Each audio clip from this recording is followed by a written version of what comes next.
அந்த மாதிரி ஒரு ஆன்சர் கொடுக்குறோம். சரிங்களா? எல்லாத்தையும் நம்ம எடுத்து கொடுத்துக்கிட்டே தான் இருக்கலாம். நம்ம யோசிச்சு முடிவு எடுக்கலாம். Thank you sir. நான் சொன்னது பிரைவேட் சார்ட் சார். கண்டிப்பா மறக்காம நான் பாக்குறேன் சார். Thank you sir. எனக்கு லைவ் கட் ஆன உடனே ஏதாவது ஒரு மெசேஜ் போடுங்க, அது மேல வந்துடும், நான் பாத்துறேன் சார். ஏன்னா நிறைய கீழே போயிட்டு கொஞ்சம் மிஸ் பண்ணிடுவேன் நானு. லைவ் கட் பண்ணி ஒரு 5 நிமிஷத்துக்கு அப்புறம் ஒரு மெசேஜ் போடுங்க, மேல வரும், நான் மிஸ் பண்ணாம பாத்துறேன் sir. Okay sir. Okay, thank you thank you.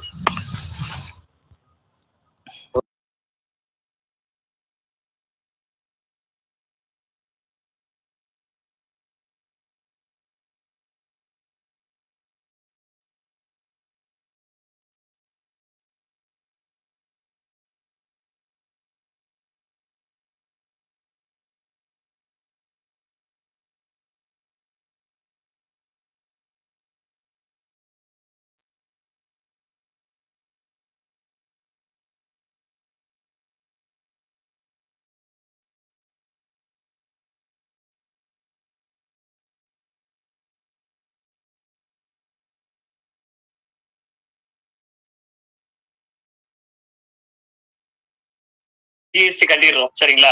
மறுபடியும் இந்த கம்பெனில இருந்து அங்க ஃபண்ட் போகுதுன்னா இங்க ஒரு நியூ பிசினஸ் ஸ்டார்ட் ஆகுதுன்றதுனால நாம ஜிஎஸ்டி மறுபடியும் அதே பணத்துக்கு மறுபடியும் 18% கட்டுறோம். இந்த ரீசன் தான் சார். இது ஒரு 18% சாதாரணமான விஷயம் இல்லையா? நம்ம வந்து எஸ்டிஓ வெரிஃபிகேஷன் பண்ண வேண்டாம். மக்கள் எடுத்து 10,000ல அவங்க கையில இப்ப நாங்க எடுத்துருவோம் 8,000 ரூபாய் டாக்ஸ், உங்களுக்கு டாக்ஸ் பே பண்ணிட்டு எஸ்டிஓக்கு டாக்ஸ் பே பண்ணிட்டு 3,000 கையில எடுத்து நாங்க திருப்பி அந்த எங்க பேங்க் அக்கௌண்ட்ல இருந்து 3,000 எடுத்து அவங்களோட வெப்சைட்ல போய் நாங்க மீஷோ காயின் பே பண்ணுவோம். மீஷோல காயின் ஆட் பண்ற மாதிரி 3,000 வேற ஆட் பண்றோம். நாங்க மக்கள் பே பண்றாங்க. ஆமா, அங்கிருந்து நம்ம நீங்க காயினா ஆட் பண்ணிடுறீங்க. நான் சொல்லுறேன், நீங்க காயினா ஆட் பண்ணிக்கிறீங்க, பாயிண்டாவ ஆட் பண்ணிக்கிறீங்க, எல்லாமே ஓகே. இப்ப அந்த பிசினஸ் நடக்குது இல்லையா? இப்ப 3,000 ரூபாய்க்கும் நீங்க உங்களுக்கு பாயிண்ட் எஸ்பிஐ கொடுத்துருச்சு. அந்த பாயிண்ட் கொண்டு போய் நீங்க அங்க ஆட் பண்ணிக்கிட்டீங்க.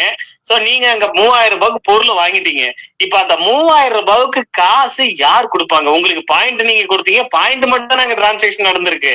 அப்ப அந்த அமௌண்ட் போகணும் இல்லையா அந்த கம்பெனிக்கு? அந்த 3,000 ரூபாய் அது எப்படி போகும்? இப்ப நம்ம சேலரி 10,000 தானே, அதுல மொத்தமா எடுத்துக்க முடியாது. அதான் அப்படி சார், நாங்க அதுதான் சொல்றோம். எஸ்பிஓல இருந்து மறுபடியும் அங்க பணம் போகுது இல்லைங்களா? அதுக்கு கவர்மெண்ட்டுக்கு ஒரு கணக்கு அமைக்கணும், அதுக்கு மறுபடியும் ஒரு ஜிஎஸ்டி கட்டணும். அதான் எங்க பிரச்சனை. அகைன் ஒரு ஜிஎஸ்டி. ஏன்னா அவங்களுக்கு இது நிறைய கம்பெனில பண்றாங்க. ஒர்க்கிங் ஸ்டாஃபுங்களுக்கு எல்லாம் ஒரு கூப்பன் கோடு அது இதுன்னு கொடுத்துட்றாங்க. பட் அதை அந்த சம்பந்தப்பட்ட கம்பெனிக்கு பர்ச்சேஸ் பண்ற அந்த கம்பெனிக்கு அமௌண்ட் அனுப்பும் போது கண்டிப்பா அதுக்குன்னு ஒரு டாக்ஸ் வேல்யூ கட்டிதான் ஆகணும். ஸோ அங்க இருந்துதான் அமௌண்ட் வந்திருக்கு. மறுபடியும் அங்கேயே அனுப்பும் போது மறுபடியும் ஒரு பிசினஸ் நடக்கிறதுனால நியூ பிசினஸ் நியூ டாக்ஸ் கட்டிதான் ஆகணும். அது ஒரு பிரச்சனை இருக்கு சார். சரிங்களா? அதுதான் எங்க பிரச்சனை. அதை தவிர்க்கிறதுதான் அந்த மாதிரி ஐடியாஸை கொஞ்சம் அவாய்ட் பண்றோம். பாக்கலாம் சார், பெட்டரா ஏதாவது ஒரு ஆப்ஷன் வரும், பண்ணிடலாம். இங்க அதுலயுமே எங்களுக்கு இந்த ஒரு தாட் இருக்கு. என்ன தாட் இருக்குன்னா, நம்ம என்னதான் இதை வாங்கிங்க அதை வாங்கின்னு சொன்னாலுமே மக்களுக்கு ஒரு ஆசை இருக்கு சார். என்ன ஆசை இருக்குன்னா, 1000 விஷயம் நம்ம பண்ணாலுமே கையில எவ்வளவு பணம், கையில எவ்வளவு வருது, எவ்வளவு காசு வருது நம்ம கையில, அதுதான் அவங்க கண்ணுக்கு பெருசாக தெரியுமே தவிர நாம எதை செஞ்சாலுமே அது ஒரு பெரிய விஷயமா இது ஒண்ணு இல்ல. இப்ப நீங்க 3,000 பாயிண்டா எடுத்துக்கலாம், 3,000 ரூபாய் அப்படின்னு சொல்லிட்டீங்க.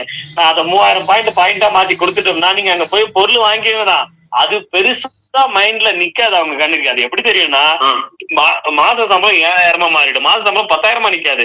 மந்த் 7,000 சேலரி வருதுங்க, 3,000 பாயிண்ட் கொடுக்குறாங்க. அந்த 3,000 ரூபாய் பணம்ன்றதே மறந்துடுவாங்க. 3,000 பாயிண்ட் வருது, 7,000 ரூபாய் சம்பளம் வருது, இப்படிதான் பாப்பாங்க. அவங்களுடைய பார்வை இருக்கு. பட் இது ஒன்னும் அவ்வளவு பெரிய விஷயம் இல்ல, இருந்தாலும் சொல்றேன். ஏன்னா இங்க பெரிய ரீசன் என்னன்னா, அதுக்கும் ஜிஎஸ்டி கட்டணும் அப்படின்றதுதான். அந்த பணத்தை வச்சு வேற யாருன்னு 4 பேருக்கு சம்பளமாச்சு கொடுக்கலாம், இல்ல ஒரு போனஸ் மாதிரி கூட கொடுத்து விடலாமே தவிர மறுபடியும் ஒரே விஷயத்த ரொட்டேஷன்ல விட்டு மறுபடியும் அதுக்கு ஜிஎஸ்டி கட்டினே உட்கார்ந்தோம்னா எங்க போறது? அதுக்காக தான் சார். பாக்கலாம் சார், ஏன்னா ஒரு பெட்டர் ஆப்ஷன் யோசிச்சு வச்சிருப்பாங்க. அது என்ன ஓகே ஆகுதுன்னு பாக்கலாம். Okay sir. Okay, thank you sir. Okay, next இன்னொரு பர்சன் நான் அன்பிளாக் பண்ணனே. ஸ்டாஃப் ஐடி போட்டு போட்டிருந்தாங்களே, அது யார்? அந்த பர்சன் பேசலாமே.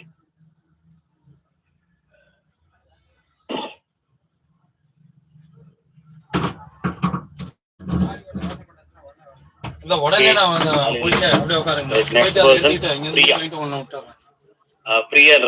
பேசலாம் மேடம். இன்னைக்கு மீட்டிங் நிறைய விஷயங்களுக்கு வந்து எங்களுக்கு ஒரு சார் ப்ராடக்ட் பர்ச்சேஸ் பண்ணுவோம் சார், கட்டுறோம் இல்லையா, அது என்ன பர்ச்சேஸ் பண்ணுவோம்? 100% நீங்க ப்ராடக்ட் பர்ச்சேஸ் பண்ண மாட்டீங்க. ப்ராடக்ட் பர்ச்சேஸ் பண்ணா எப்படி உங்களுக்கு 3 மாசத்துல பணம் வரும், அது என்னன்னு நான் சொல்றேன், வெயிட் பண்ணுங்க. நம்ம 100% பொருளா உங்களை வாங்க சொல்ல மாட்டோம். இப்ப இருக்கிற சுச்சுவேஷன்ல கண்டிப்பா உங்களை வாங்க சொல்லுவோம். அது உங்களோட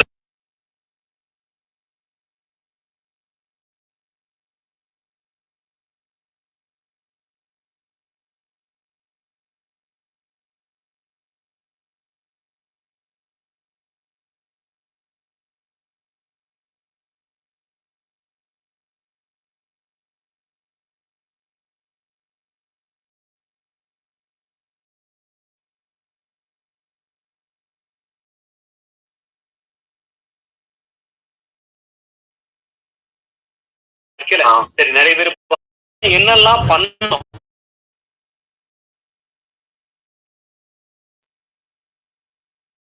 என்ன ஒண்ணு நாங்க கொஞ்சம் ஸ்ட்ரிக்டா இல்ல, அதனால இன்னைக்கு எல்லாரும் அவங்க இஷ்டத்துக்கு பண்ணி வச்சிருக்காங்க, அதை சரி பண்ணணும். இப்ப அதுதான் மெயின். அதை நம்ம பண்ணிடலாம், 2 நாள்ல பண்ணிடலாம். அதை நாம ஓகே சார், தேங்க்யூ சார் வாய்ப்பு கொடுத்ததுக்கு. Thank you madam. Thank you. Next person Abhiram. வேற யாரா பேசுறாங்களா? இல்ல. வெங்கி சார் மறுபடியுமா? ஓகே வெங்கி சார் பேசுறீங்க. சார் இப்போ இந்த லெத்தார்ஜிக்கா கொஞ்சம் பேர் ஒர்க் பண்றாங்கல்ல, எப்போ நம்ம இஷ்டத்துக்கு பண்ற மாதிரி, புரியல. அந்த அப்பப்போ ஒர்க் பண்ணுவாங்கல்ல, அன்னைக்கு சம்பளம் வேணும்னு ஒர்க் பண்ணுவாங்கல்ல. ஓகே. அவங்கள இது பண்றதுக்கு நம்ம ஒரு மந்த்துக்கு ஒரு 3 நாள் கொடுத்துக்கலாம். அந்த 3 நாளுக்கு மேல ஒருத்தர் ஒர்க் பண்ணலன்னா அவங்க ஐடி அந்த மாதிரி ஸ்ட்ரிக்ட் ரூல்ஸ் பண்ணாலே போதுங்களா சார்? லெத்தார்ஜிக் ஒர்க் அந்த மாதிரி அசால்ட்டா எடுத்துக்கிறவங்கள வெளியே அனுப்புறதுக்கு இந்த ரூல்ஸ் கரெக்ட் தான் சார். இந்த ரூல்ஸ் எங்க கமாண்டர்ஸ்ல இருக்கிறவங்க ஒரு சிலர் தான் காரணம்னு நினைக்கிறேன். சரிங்களா? இந்த ரூல்ஸ் கமாண்டர்ஸ் இருக்கிறவங்களுக்கு தெரிஞ்சிருக்கும். ஸ்டார்டிங்லயே இதை வச்சோம் சார். நாங்க ஸ்டார்டிங்லயே வச்சோம். வச்சதுக்கு என்ன 5 நாள், நீங்க 3 நாள் சொல்றீங்க, நாங்க 5 நாள் வச்சோம். சரிங்களா? அப்ப என்ன நடந்துச்சு அப்படின்னா, நிறைய பேர் என்ன எடுத்து ஆட்டோமேட்டிக்கா 5 days பண்ணாதனால லாக் ஆயிடுது. அதை ஒரு கம்ப்ளைண்டா கமாண்டர்ஸ் கிட்ட கொண்டு வந்து மெசேஜ்ல கொண்டு வந்து எல்லாரையும் டிஸ்டர்ப் பண்ணி சார் கேட்டுட்டே இருக்காங்க சார், அதை மட்டும் எடுத்துட முடியுமான்னு சொல்லிட்டு நம்ம நியூ ஆபீஸ் உள்ள வரும்போது அந்த கண்டிஷனை எடுத்துட்டோம். அந்த கண்டிஷன் நம்ம வைக்கல. சரி, நிறைய பேர் பாதிக்கப்படுறாங்க. 5 நாள் கூட ஒர்க் பண்ணாதவங்களும் இருக்காங்கன்றதுக்கு இங்க கமாண்டர்ஸ் தான் ஆதாரம். ஆல்ரெடி இந்த மாதிரி ஒரு கம்ப்ளைண்ட் வந்திருக்கு, அதை எடுத்துருங்க சார்ன்னு சொல்லிட்டு கமாண்டர்ஸே ஒரு சிலர் சொல்லியிருக்காங்க. காரணம் என்னன்னா, நிறைய பேர் அதை ஃபாலோ பண்றது இல்ல சார். நிறைய பேர் பாதிக்கப்படுறாங்க. ஏன்னா 5 நாள் உள்ள வராதவங்க எல்லாம் இருக்காங்க, உண்மையிலேயே இருக்காங்க. என்னைக்கோ ஒரு நாளைக்கு தான் வராங்க, என்னைக்கோ ஒரு நாளைக்கு தான் ஒர்க் பண்றாங்க.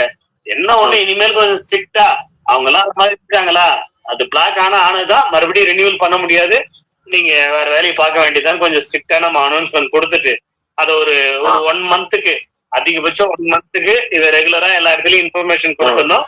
கொடுத்து அதுக்கப்புறம் அந்த கண்டிஷனை போட்டு பிளாக் பண்ணிட வேண்டியதான், வேற வழி இல்லை. அந்த மாதிரி பண்ணாதான் ஆப்ஷன் உண்டு. இதெல்லாம் நாங்க முதல்லயே வச்சோம் சார். எங்க சார் ஸ்ட்ரிக்டா இருக்க விடுறாங்க? வளைச்சு கேட்டா நமக்கே ஒரு மாதிரி ஆகுது இல்ல. அது என்னப்பா விடுப்பா. சரி, இதுதான் சொல்லுவேன். அட்மின் டீம்லாம் என்னெல்லாம் மோசமா திட்டுவாங்க. உங்க இஷ்டத்துக்கு நீங்க மாதிரி சொல்லிட்டு போயிடுறீங்க, இங்க உட்காந்து ஒர்க் பண்ணி பாருங்க தெரியும் அப்படின்னுவாங்க. விடுங்க சார், பாத்துக்கலாம். அதுக்குன்னு நம்ம என்ன அப்படியே அவ்வளவு ஸ்ட்ரிக்டா நம்மளே என்ன முதல்ல ஸ்டாண்டர்ட் ஆகல, அப்புறம் முதல்ல நாம ஸ்டாண்டர்ட் ஆகும், அதுக்கப்புறம் அவங்கள ஸ்ட்ரிக்ட் பண்ணலாம் அப்படின்ற ஒரு பதில் தான் என்னுடைய பதில் எப்பயுமே இருக்கும். பட் இப்ப நாங்க ஓரளவுக்கு மாறிட்டோம் இல்லையா, இனிமேல் ஸ்ட்ரிக்டா பிடிக்க ஆரம்பிச்சிடலாம். தப்பு இல்லை, கண்டிப்பா பிடிச்சிடலாம் சார், கண்டிப்பா பிடிச்சிடலாம். Okay okay, thank you. Okay, next வேற யாராச்சும் அன்பிளாக் பண்ணவங்கள? அபிராமி ராம் விக்னேஷ். ஓகே, நீங்க பேசலாம் மேடம். இடமா சார்? அபிராமி நீங்க பேசலாம்.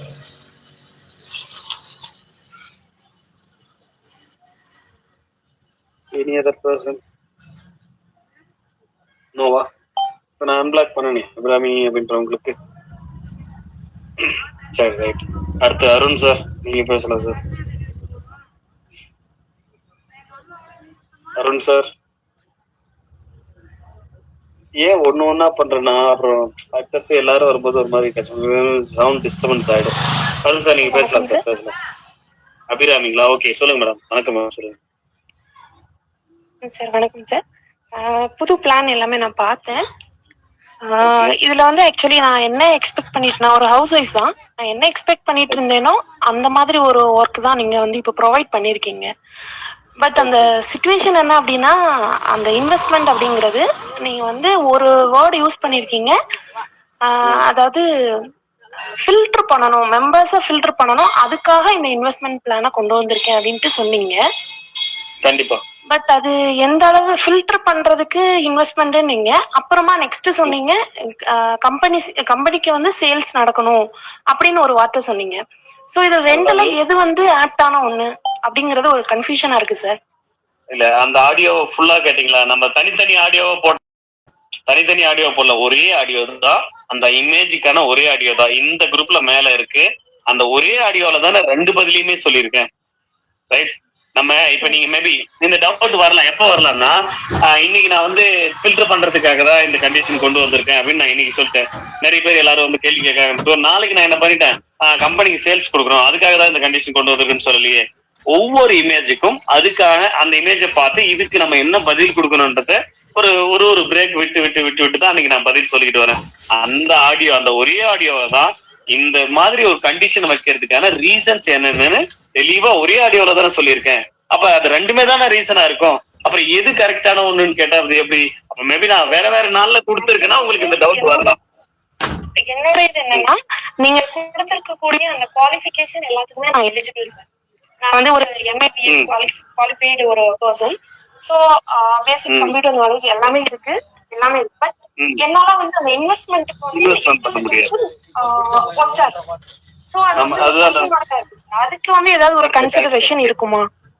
கன்சிடரேஷன் தான் நம்ம அன்னைக்கே பண்ணிட்டோமே. உங்ககிட்ட பிளான சொல்றதுக்கு முன்னாடி அந்த வேலையை செஞ்சுட்டு வந்து தான் நான் பிளானே அனௌன்ஸ்மெண்ட் கொடுக்குறேன். அதுதான் அன்னைக்கு அந்த பிளான் அனௌன்ஸ்மெண்ட் கொடுக்கும் போதே சொல்லிருந்தேன். அதே அடியோல சொல்லியிருக்கேன், இதுக்கான கரெக்ஷன்ஸ் நாங்க போட்டிருக்கோம்.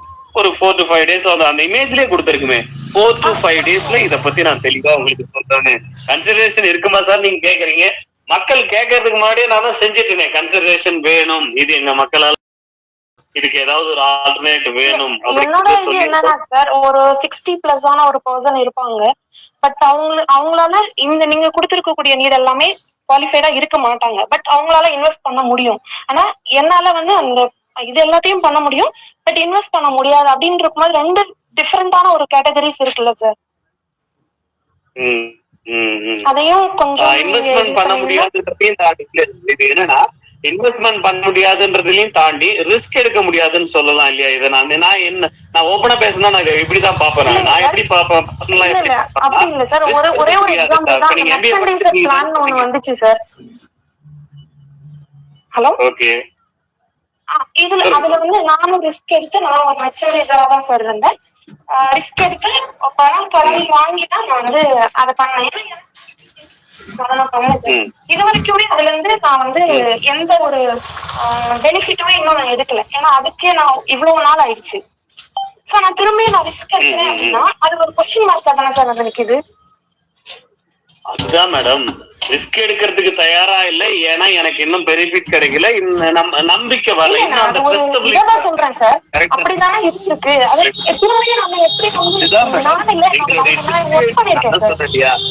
ரெண்டு சிச்சுவேஷன் இருக்கு. ஒண்ணு, எங்களுக்கு நமக்கு வேலை கொடுக்குற கம்பெனிஸ்ல நம்மள SBO ஒரு பார்வை பாக்குறாங்க. அதே பார்வை தான் SBO மெம்பர்ஸும் ஒரு பக்கம் பார்வையா பாக்குறாங்க. பட் இந்த சிச்சுவேஷனுக்கு யாரு சப்போர்ட் பண்ண ரெடியா இருக்காங்களோ அவங்களுக்கு நம்ம ஹெல்ப் பண்றது தானே கரெக்டா இருக்கும் அப்படிங்கிறது என்னுடைய ஓபன் ஸ்டேட்மெண்ட். இது கரெக்ட், இது என்னுடைய ஸ்பீச், இது கரெக்ட் தானே? இப்ப SBO பார்த்து எல்லாரும் என்ன பாக்குறாங்க, கம்பெனிஸ் எல்லாரும் என்ன பாக்குறாங்கன்னா, உங்க மேல எங்களுக்கு நம்பிக்கை வரல, உங்களால கரெக்டா சேல்ஸ் எங்களுக்கு கொடுக்க முடியும், நம்பிக்கை வரல, உங்க கம்பெனில எங்களால இன்வெஸ்ட்மெண்ட் பண்ண முடியாது அப்படின்ற ஒரு பார்வை தான் அவங்களும் SBO பார்த்து கேக்குறாங்க. சரிங்களா? இதே கேள்வியதான் யாருக்காக ஓடுறோமோ அவங்களும் கேக்குறாங்க. கண்டிப்பா ரெண்டு பேருடைய தரப்புமே ஒரே கேள்விதான். இப்ப இந்த மாதிரி ஒரு சிச்சுவேஷன் வரும்போது SBO ஒரு முடிவு எடுக்குது. ஓகே, அவங்களுக்கு தேவையானதும் பண்ணணும், இவங்களுக்கு தேவையானதும் பண்ணணும். சோ SBOட நேமும் நம்ம ஸ்டாண்டர்டா பாத்துக்கணும் அப்படின்னும் போது ஒரு முடிவு எடுக்குது. அந்த முடிவு மக்களாகிய நீங்களும், SBO மெம்பர்ஸ் ஆகிய நீங்களும் ரிஸ்க் எடுக்கணுன்ற ஒரு முடிவா வந்து நிக்கணும் போது ரிஸ்க் எடுக்க நான் தயாரா இல்லை. என்னால எப்படி சார் ரிஸ்க் எடுக்க முடியும்? நான் ஆல்ரெடி ஒரு தடவை ரிஸ்க் எடுத்தேன், அதுக்கு பெனிஃபிட் இன்னமும் பெண்டிங்ல தான் இருக்கு. நீங்க எப்ப வித்ட்ராவல் கொடுப்பீங்கன்னு தெரியல, என் கைக்கு பணமா வரணும், வந்தாதானே நான் உங்களை நம்புவேன். அப்படின்னு சொல்றீங்க சரிங்களா? இதுல நம்பிக்கை அப்படின்றது இல்ல சார். நான் நம்பிக்கை வச்சதுனாலதான் நான் அந்த ஒரு மெர்ச்சன்டைசர்னு ஒரு பிளானே எடுத்து நான் ஒர்க்கும் பண்ணிட்டு இருக்கேன் சார். என்னோட டவுன்லைன்ஸுக்கும் நம்பிக்கை வார்த்தை மட்டும் தான் கொடுத்துட்டு இருக்கேன். நம்பிக்கை அப்படி இல்ல அப்படின்னு சொல்ல முடியாது. இப்ப மெர்ச்சன்டைசர்ல என்ன பிளான் எடுத்தீங்க நீங்க? நான் 3 பிளான் தான் பர்ச்சேஸ் பண்ணிருக்கேன் சார். ரூபாய் கண்டிப்பா நீங்க இன்வெஸ்ட்மெண்ட் பண்ணிருப்பீங்க. 65,000 ரூபாய் பே பண்ணி மெர்ச்சன்டைசர் இல்ல, நான் அத ஒரு எக்ஸாம்பிளா தான் சொல்றேன் சார். அதுவே பெண்டிங்ல 8 months தானே நிக்குது. இப்ப நான் வந்து ரிஸ்க் எடுத்து நான் ஒரு 20,000 25,000 நான் அரேஞ்ச் பண்ணி நான் ரிஸ்க் எடுத்து வரதுக்கு ரெடியா இருக்கேன். பட் நான் யார்கிட்ட வாங்கினோ அவங்களுக்கு ஒரு அஷூரன்ஸ் கொடுக்கணும் இல்லையா? அப்ப அது வந்து இங்க சாட்டிஸ்ஃபைட் ஆகுமா அப்படின்னு தான் என்னோட கொஸ்டின் சார். வேற எதுவும் இல்ல. நம்பிக்கை இல்லாம கேள்விதான். முதல்ல சபரி சம்திங் ஒருத்தர் கேட்டாரு இல்லையா? என்ன கேட்டாரு? சார் நான் ரிஸ்க் எடுத்து நான் பண்ண தயாரா இருக்கேன், 100% பேமெண்ட் எல்லாம் கரெக்டா வந்துருமா சார், இதுக்கு நான் எப்படி நான் ரிஸ்க் எடுக்கலாமா சார் அப்படின்னு ஒரு கேள்வி கேட்டாரு. இந்த கேள்விக்கு தான் நான் பதில தெளிவா சொல்லிருந்தேன். 100% நீங்க ரிஸ்க் எடுக்கலாம். அந்த 3 monthsக்கு அப்புறம் உங்க பேமெண்ட் கண்டிப்பா வந்துரும், அதுக்கு நான் கேரண்டி அப்படிங்கறத நம்ம சொல்ல முடியும். சரியா? ஏன்னா அது கான்செப்டே அப்படிதான். அதுக்காக தான் போட்டிருக்கோம். இல்லைன்னா நீங்க 10,000 பர்ச்சேஸ் பண்ணிட்டு போய் ஈஸியா சொல்லிட்டு போயிலே எல்லாமே. ஏன் ரிட்டர்ன் வர மாதிரி ஒரு விஷயத்த போடுறோம்? ரிட்டர்ன் கொடுக்கணும்னு அவசியம் இல்லையே, பண்ணுங்க. ஏன் இதுல போய் எனக்கு பண்ணிட்டு போட்டுமே. கம்பெனில இருக்கிறவங்க அப்படிதான் சொல்றாங்க. ஏன் பண்ணட்டுமே சார், ஒரு 30,000 ரூபாய் அவங்க ஒருத்தரே பார்த்தா தானே 30,000, ஒரு 5 ஃபேமிலிக்கு தேவையான வாங்கி கொடுக்க சொல்லுங்க. அப்ப அது ஈஸியா போயிடல. ஒன் டைம் ஒரு 5 பேரை நம்ம அவங்க பிடிக்க சொல்றோம். சோ இது ஆள் பிடிக்கிறது, அவங்க வீடு வீடா போயிட்டு நீங்க வாங்கிங்க, அவங்க பக்கத்து ஊர்ல இருக்கிற கடையில வாங்கிக்குவாங்க, அதை போய் வாங்கிங்கன்னு சொல்றது கொஞ்சம் கஷ்டமா இருக்கும். இதுக்கு வேற என்னன்னு யோசிச்சுக்கிட்டே தான் இருக்கும். ஒரு பெட்டர் ஆப்ஷன் எப்பயுமே எஸ்பிஓ அடுத்தடுத்த ஆப்ஷன் யோசிச்சுக்கிட்டே தான் இருக்கும். தைரியமா இருக்கலாம். நீங்க போடக்கூடிய பணம் வர என்ன எக்காரணத்துக்கு கொண்டும் அது என்ன ஆகாது, லாஸ் ஆகாது. நீங்க எஸ்பிஓ மெர்ச்சன்டைசர் போட்டீங்க, அந்த பணம் ரிட்டர்ன் வந்துருச்சு. பட் அதுல வந்த பெனிஃபிட் மட்டும் நீங்க வித்ட்ராவல் எடுக்காத இருக்கீங்க. அதுவும் நீங்க இப்ப எடுக்கதான் போறீங்க. அதை நீங்க எடுத்துட்டு இன்கேஸ் இந்த கண்டிஷனுக்கு நீங்க ரிஸ்க் எடுக்காத விட்டுட்டீங்க அப்படின்னா அப்போ உங்களுக்கு எந்த ஒரு யூஸுமே இல்லாத போயிடும்ல. ஓகே, ஆமா அவங்க சொன்ன மாதிரி கொடுத்துட்டாங்க, பட் நம்ம கொஞ்சம் ரிஸ்க் எடுக்க தாங்கன்னா இப்ப நம்ம கிட்ட எஸ்பிஓ ஐடிக்கு போயிடுச்சு. அப்படி ஒரு சிச்சுவேஷனுக்கு வரும். இருக்கிறதுனாலதான் பேசுறேன் சார்.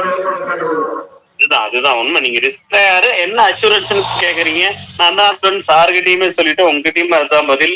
அஷூரன்ஸ் நாங்க சொல்றதா எஸ்பிஓ சொல்றது மட்டும்தான். ஏன்னா எஸ்பிஓ சொல்ற எல்லாமே செய்யும் எஸ்பிஓ கண்டிப்பா. என்ன ஒண்ணு கொஞ்சம் லேட் ஆகுது, ஏன்னா நம்ம எல்லாரும் சேர்ந்துதான் இங்க உருவாக்கிட்டு இருக்க விஷயத்த. சோ அப்ப எல்லாருமே பங்கெடுத்துக்கிட்டு உருவாக்கும் போது இங்க யாருமே பயங்கர எக்ஸ்பீரியன்ஸா நானா இது வரைக்கும் எந்த ஒரு 10 கம்பெனில ஒர்க் பண்ணது கிடையாது. பட் இங்க ஒரு சிலர் கண்டிப்பா 10 கம்பெனி இந்த குரூப்லயே இருக்காங்க. ஒரு சிலர் நான் நோட் பண்ணி வச்சிருக்கேன், ஒரு மாசத்துக்கு 4 கம்பெனி இருக்காங்க அந்த குரூப்ல ஜாயின் பண்ணி இருக்காங்க. சோ அந்த மாதிரி எக்ஸ்பீரியன்ஸ் கிடையாது. புதுசா உள்ள வரோம், ஒவ்வொரு பிரச்சனையா சரி பண்ணிக்கிட்டு வந்திருக்கோம். இன்னைக்கு கவர்மெண்ட் கிட்டே போய் ரிட்டர்ன் வெளியே வந்திருக்குன்னா அது நம்ம போற வழியினால மட்டும்தான்.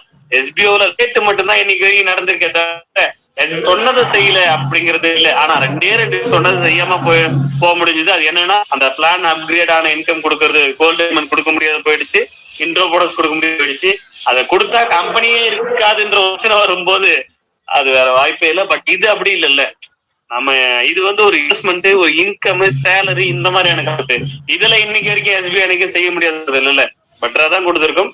அது லேட் தவிர கண்டிப்பா அந்த பெனிஃபிட் உங்களுக்கு வரும். பெனிஃபிட் லேட் ஆகாத உங்களுக்கு வரும்ன்றத அஷ்யூர் கொடுக்குறேன். ஏன்னா லேட் ஆச்சுனாலே அது பிரச்சனை தான் நமக்கு. ஆனா லேட் ஆகாதவே வர்றதுக்கான வேலைகள் நம்ம இப்ப பண்ணுவோம். ஏன்னா அதுவும் நான் சொல்லியிருந்தேன், அந்த பேமெண்ட்டை எஸ்பிஓ கொடுக்காது, நீங்க எடுத்துக்க போறீங்க. அது எப்படின்னு நான் சொல்றேன், வெயிட் பண்ண. எஸ்பிஓ வாலெட்ல வந்துரும், வித்ட்ராவல் ரிக்வெஸ்ட் பண்ணுவோம், அதுக்கப்புறம் அவங்க கொடுப்பாங்க அந்த பஞ்சாயத்துக்கான அந்த பேமெண்ட்டுக்கு. ஏன்னா அது நம்ம வேற கம்பெனில பண்றோம், எஸ்பிஓக்கு அதுக்கு சம்பந்தமே இருக்காது. அந்த பேமெண்ட் நீங்களே பண்ணிக்கலாம். அது எப்படின்னு நான் சொல்றேன், வெயிட் பண்ண. அந்த பிளான் என்ன நாளைக்கு நீங்க சொல்லிட்டாலே நிறைய பேருக்கு இன்னும் நம்பிக்கை வந்துடும். அப்ப நம்ம கையில் இருக்கிற விஷயம் தானே, நம்ம பண்ணிக்கலாம் விடுங்க அப்படின்ற ஒரு தைரியம் உங்களுக்கே வந்துடும். நீங்க முடிவு பண்ணி நீங்களே பண்ணிக்கலாம். நீங்க நினைச்சீங்கன்னா அந்த 3 மாசத்துக்கு அப்புறம் அடுத்த நாளே நீங்க இன்னும் நிறைய கூட இன்வெஸ்ட்மெண்ட் பண்ணி அந்த ஆப்ஷனை யூஸ் பண்ண ஆரம்பிக்கலாம். அந்த அளவுக்கு பெனிஃபிட் வரும். அது நான் சொல்றேன், வெயிட் பண்ணுங்க. இந்த பேமெண்ட் அந்த 3 மாசத்துக்கு அப்புறம் ரிட்டர்ன் வர்றதுன்றது எஸ்பிஓ கையில இருக்கிற ஒரு விஷயம் கிடையாது. அதனால பயப்பட தேவையில்ல, அது உங்க கையில இருக்கிற ஒரு விஷயம். ஏன்னா உங்களுக்கும் அந்த கம்பெனிக்குமான ஒரு கனெக்ஷன். அதை நீங்களே முடிவு பண்ணி நீங்களே அதை பணமா மாத்திக்க முடியும். அது எப்படின்றத நான் சொல்றேன், வெயிட் பண்ணுங்க. சரிங்களா? இன்னொன்னு சார் சொல்லுங்க. சார் ஆக்சுவலி வந்து ஒரு கம்ப்ளைண்ட் இருந்துச்சு. ஆல்ரெடி நான் வந்து என்னோட டவுன்லைன் வந்து ஒரு அமௌண்ட் மிஸ்யூஸ் பண்ணதுக்காக நான் கம்ப்ளைண்ட் பண்ணியிருந்தேன்.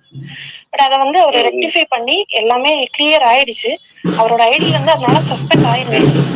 சஸ்பெண்ட் ஆன ஐடி வந்து அன்பிளாக் பண்றதுக்காக நான் இவ்வளோ நாளா மெயில் பண்றேன், கமாண்டர் ஃபாலோ பண்றேன், எல்லாமே பண்ணிட்டு இருக்கேன். பட் இது வரைக்குமே சஸ்பெண்ட் ஆனது வந்து ஆக்டிவ் ஆகவே இல்லை. அதுக்கு என்ன சார் சொல்யூஷன்? எதுல நான் வந்து அதை பேசுறதுக்கு என்ன ஆப்ஷன்? என்ன ரீசனுக்காக சஸ்பெண்ட் ஆச்சு? ஆக்சுவலி அவருக்கு நான் தான் ஐடியா கிளியர் பண்ணி கொடுத்துருந்தேன். என்னோட அமௌண்ட் திரும்ப அதாவது இந்த பேமெண்ட் ப்ரூஃப்காக பல்க் சஸ்பெண்ட் ஆச்சு அப்பா ஆச்சுங்களா? இல்ல இல்ல இல்ல அப்படி இருந்துச்சு. அது வந்து கிளியர் ஆயிடுச்சு. பேமெண்ட் ப்ரூஃப் எல்லாம் கனெக்ட் பண்ணி நான் கிளியர் பண்ணிட்டேன். பட் இப்போ வந்து என்னன்னா அவர் என்னோட அமௌண்ட்ல ஆக்டிவேட் பண்ணிருந்தாரு. எனக்கான காசு கொடுக்கல. நான் அதை ஒரு சரி பண்ணிக்கல.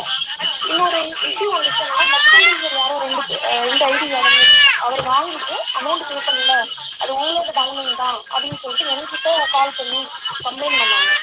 ஸோ நான் வந்து இதை கமெண்ட்